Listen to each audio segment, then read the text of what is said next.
Nice to be back with you again. Just getting back from my trip out to Arizona. So I've got the trail running pic in the background. I flew out to Phoenix on Wednesday, ran the Grand Canyon on Thursday, flew home on Friday.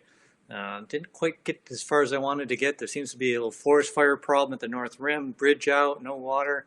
So I ended up a few miles short of the 46 or so miles is hoping to get in, but turned out to be a great adventure run there. So therefore the backdrop. But what was interesting on going out there quick on a travel point, flight out pretty full flight going out to Phoenix. A lot of folks headed out that way, which was kind of surprising. Thought the flight would be half empty. It was pretty darn full. And same thing on the way back, fairly full flight coming back on Friday. So a lot of things happening in the travel space. I would tell you the logistics aren't exactly smooth yet.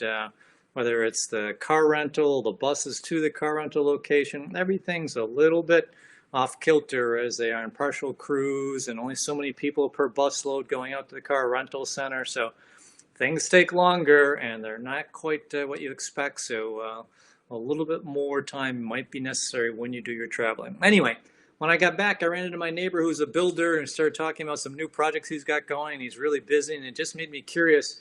I wonder what some of the federal numbers are going on. So kind of looked up a few, thought I'd pass them on for you. Housing permit starts are up 14.4% on an annualized rate. That's good news. It's moving in the right direction. A little bit lower mortgage rates are obviously driving some of that, but that's indicative of future activity as those permits go into building and then obviously everything goes into the house. If you think about that again from the standpoint of retail consumer spending, that's up 17.7% in May. So again, people are returning to the stores. Again, saw some of that while I was traveling. And there's more and more states that are opening up. So you see more and more of that activity happening at a retail level. Getting to our sector, more specifically, manufacturing output numbers rose 3.8% in May, not a huge amount.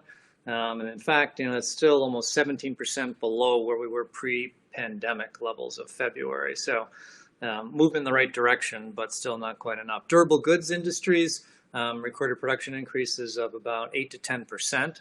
Again, this is in their May numbers. Capacity utilization for May was at 62.2%.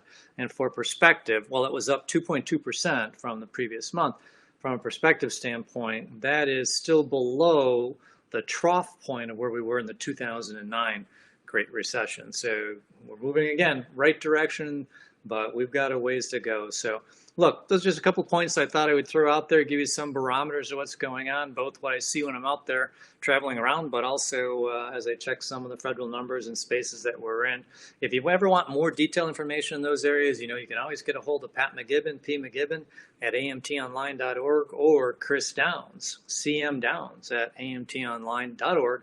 And either one would be more than happy to help you get you more information. Great seeing you. We'll catch up again tomorrow.